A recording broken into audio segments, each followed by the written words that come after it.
श्री मैत्री मुनि जी कहते हैं कि विदुर जी स्वयंभू मनु और शत्रुपा और प्रियव्रत और उत्तानपाद नामक 2 पुत्र हुए। उत्तानः उत्कृष्टा युक्तः पादा संतति ध्रुवो यस्य सा उत्तानपादः।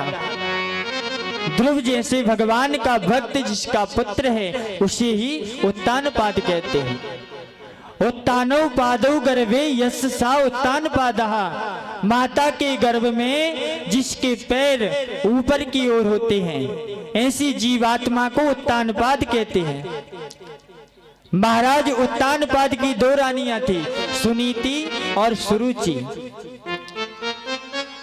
मन के अनुरूप जिसका व्यवहार है, जिसका आचरण है और कर्म है उसे ही सुनीति कहते हैं। और उत्तानपाद जितना प्रेम अपनी छोटी रानी सुरुचि से करते थे उतना प्रेम सुनीति से नहीं करते थे। सुनीति का पुत्र हुआ ध्रुव। और जब आपकी आचरण वेद शास्त्रों के अनुसार होगी तो आपकी संतान भी ध्रुव के समान भगवत भक्त होगी। सुरुचि का पुत्र उत्तम हुआ। और जब आप मनोनुरूप यानी मन को अच्छे लगने वाले कर्म करेंगे तो उसका फल देखने में भी उत्तम होगा लेकिन विनाशी होगा। एक दिन महाराज उत्तानपाद सुरुचि के पुत्र उत्तम को गोद में लेकर के दुलार कर रहे थे। उसी समय खेलते हुए ध्रुव जी महाराज के मन में भी आया कि मैं भी अपने पिताजी की गोद में बैठूं। तो ध्रुव जी महाराज अपने पिता की गोद में बैठने के लिए चल दिए और बीच रास्ते में ही सुरुचि ने रोक दिया और कहा कि ध्रुव, यद्यपि तुम भी राजा के बेटे हो लेकिन इस सिंहासन पर बैठने के अधिकारी नहीं हो। यदि तुम इस सिंहासन पर बैठना चाहते हो तो जाओ, सबसे पहले भगवान शंकर जी की उपासना करो, भगवान नारायण की आराधना करो और फिर मेरे गर्भ से जन्म लो। तो ध्रुव जी महाराज ने जब यह सुना तो माता सुरुचि के वचन रूपी बाणों को धर करके घर गए रोते हुए और अपनी माता के पास आए। तो माता सुनीति ने ध्रुव जी को रोते हुए देखा तो गोद में उठा लिया और उनसे पूछा कि बेटा तुम क्यों रो रही हो, तुम्हारे दुख का क्या कारण है, अपने दुख का कारण बताओ। उसी समय साथी बालकों ने जो सुरुचि ने जो व्यवहार किया था उसे सब बता दिया।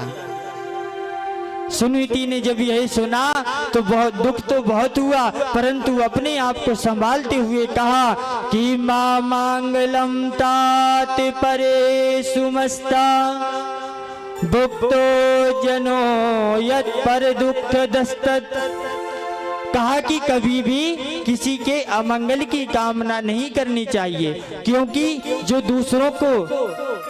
दूसरों के अमंगल की कामना करता है उसे स्वयं ही उसका फल भोगना पड़ता है। सौतेली माता होने पर भी सुरुचि ने जो कहा वह एकदम सत्य है। यदि तुझे राज्य सिंहासन की अभिलाषा है तो जा पहले भगवान की आराधना कर। माता सुनीति ने जब इस प्रकार का उपदेश दिया तो ध्रुव जी महाराज ने उनके चरणों में प्रणाम किया और वन की ओर निकल पड़े। मार्ग में देवर्षि नारद मिले और जब देवर्षि नारद मिले और ध्रुव जी महाराज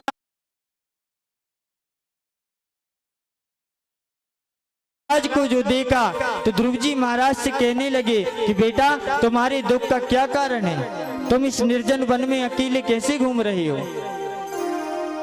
तो ध्रुव जी महाराज ने कहा कि नारद जी महाराज आप बताइए कि भगवान कहाँ रहते हैं, मैं उन्हीं की भक्ति करने के लिए आया हूँ। तो नारद जी महाराज ने कहा कि बेटा भगवान की भक्ति करना सरल नहीं है। अनेकों जन्मों तक ऋषि साधु संत महात्मा अनेकों जन्मों तक उनकी तपस्या करते हैं तब भी उन्हें प्राप्त नहीं कर पाते हैं। तो नारद जी महाराज ने कहा कि देखूं तो इसकी भक्ति कौन से स्तर की है। तो देवर्षि नारद परीक्षा लेते हैं तो कुछ लोग ऐसे होते हैं ना संसार में, मरकट लोचन बैरागी ज्यादा होते हैं। घर में वही खटपट और चल बाबा के मठ पर। तो घर में अगर लड़ाई झगड़ा हुआ तो प्रायः लोगों को बैराग यानी संत बनने का भूत चढ़ जाता है। अरे कहते हैं कि अरे महाराज अब तो इस जीवन में इस संसार में कुछ नहीं रखा, चलो अब तो संत बनेंगे। तो महाराज संत बनना भी सरल नहीं है। तो महाराज संत बनते हैं, हम तो चले अब हरिद्वार भजन करेंगे और तिल मिला करके घर से तो निकल पड़े और जैसे ही रेलवे स्टेशन तक भी नहीं पहुंच पाए और अपने बेटे पप्पू की याद आ गई महाराज।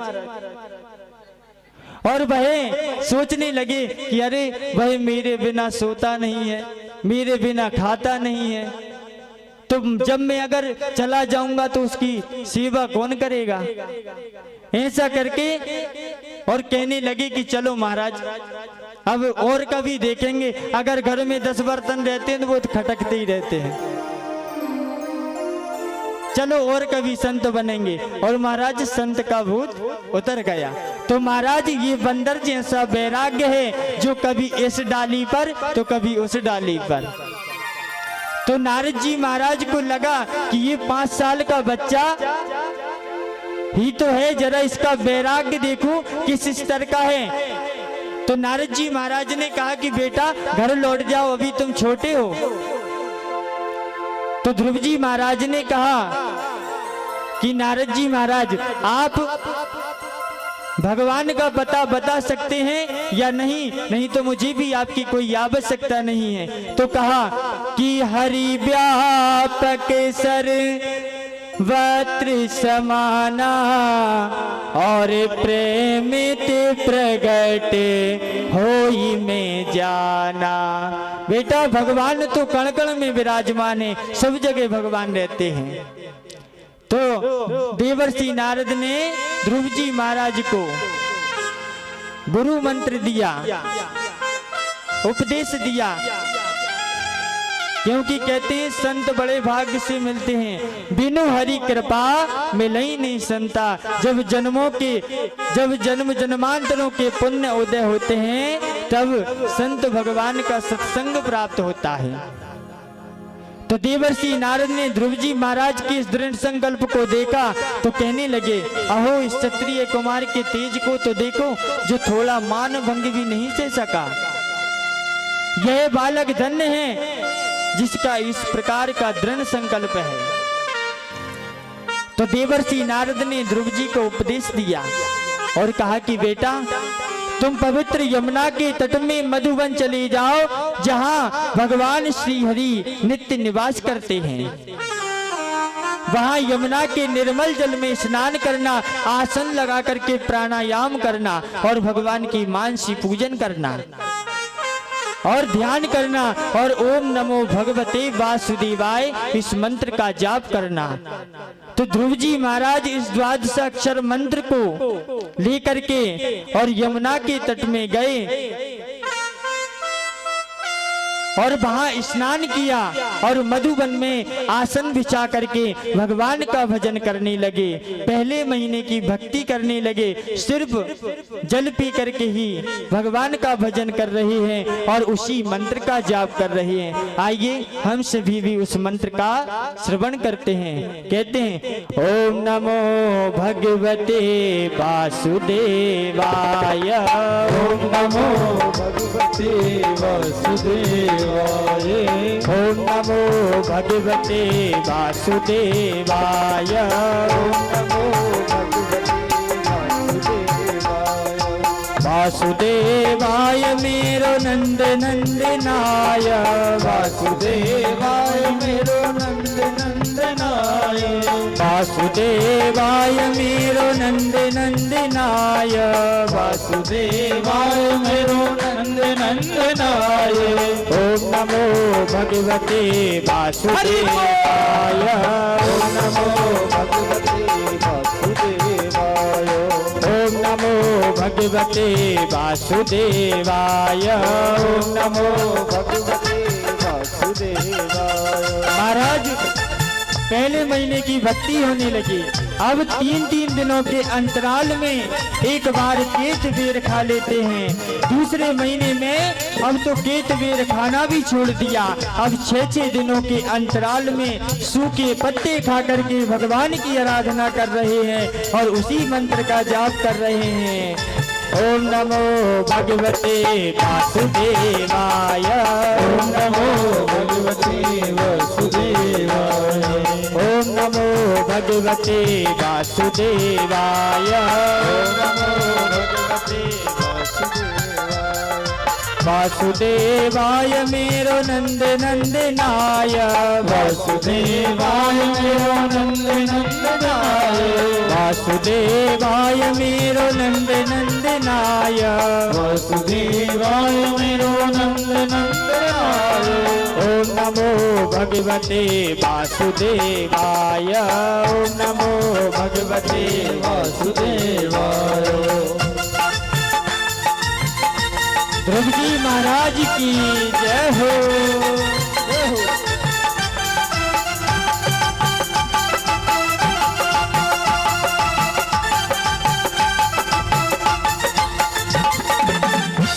महाराज अब तीसरे महीने की भक्ति प्रारंभ होती है और तीसरे महीने की भक्ति में अब तो सूखे पत्ते भी खाना छोड़ दिया। अब 9 दिनों के अंतराल में जल पी लेते हैं और भगवान की आराधना, भगवान का भजन करते हैं। भजन में इतने तन में हो जाते हैं कि अपनी सद्बुद्धि ही भूल जाते हैं और वही मंत्र का जाप करते हैं। क्या कहते हैं? ओम नमो भगवते वासुदेवाय। ओम नमो भगवते वासुदेवाय। ओम नमो भगवते वासुदेवाय। ओम नमो भगवते वासुदेवाय। अब चौथे महीने की भक्ति लगती है। चौथे महीने में तो जल भी छोड़ दिया और ऐसा प्राणायाम सिद्ध हो गया कि अब 12-12 दिनों के अंतराल में एक बार श्वास ले लेते हैं और बस उसी मंत्र का जाप करते हैं। क्या कहते हैं? ओम नमो भगवते वासुदेवाय। ओम नमो भगवते वासुदेवाय। ओम नमो भगवते वासुदेवाय। ओम नमो भगवते वासुदेवाय। 5वां महीना लगा। 5वें महीने में श्वास लेना भी छोड़ दिया और एक पैर से अंगूठे के बल खड़े हो गए और भगवान की आराधना करने लगे और उसी मंत्र का जाप करते जा रहे हैं। क्या कह रहे हैं? ओम नमो भगवते वासुदेवाय। ओम नमो भगवते वासुदेवाय। ओम नमो भगवते वासुदेवाय। ओम नमो भगवते वासुदेवाय। अब 6वां महीना लगा। 6वें महीने में सारे जगत को अपने अभिन्न देख करके भगवान की आराधना की और श्वास को अवरुद्ध कर लिया महाराज। और जैसे ही उन्होंने श्वास को रोका तो सारे जगत का श्वास रुक गया। सारी जीव तड़पने लगे। भगवान नारायण के पास आए कि प्रभु रक्षा करो, रक्षा करो। तो भगवान ने कहा, अरे देवताओं, तुम बड़ा जल्दी घबरा जाते हो। ये मेरे भक्त ध्रुव की तपस्या का प्रभाव है। मैं अभी उसकी तपस्या को पूर्ण करके आता हूँ। देखो भगवान की भक्ति में कितना प्रभाव है कि आज एक भक्त भगवान का दर्शन करने के लिए जाता है, लेकिन आज भगवान स्वयं खुद अपने सिंहासन पर से उतर करके भक्त का दर्शन करने के लिए आ रहे हैं और भगवान सामने खड़े हैं। लेकिन ध्रुव जी महाराज तो अपनी भक्ति में मग्न हैं और क्या कह रहे हैं? ओम नमो भगवते वासुदेवाय। ओम नमो भगवते वासुदेवाय। ओम नमो भगवते वासुदेवाय। ओम नमो भगवते वासुदेवाय। वासुदेवाय मेरो नंद नंदनाय। वासुदेवाय मेरो नंद नंदनाय। वासुदेवाय मेरो नंद नंदनाय। वासुदेवाय मेरो नंद नंदनाय।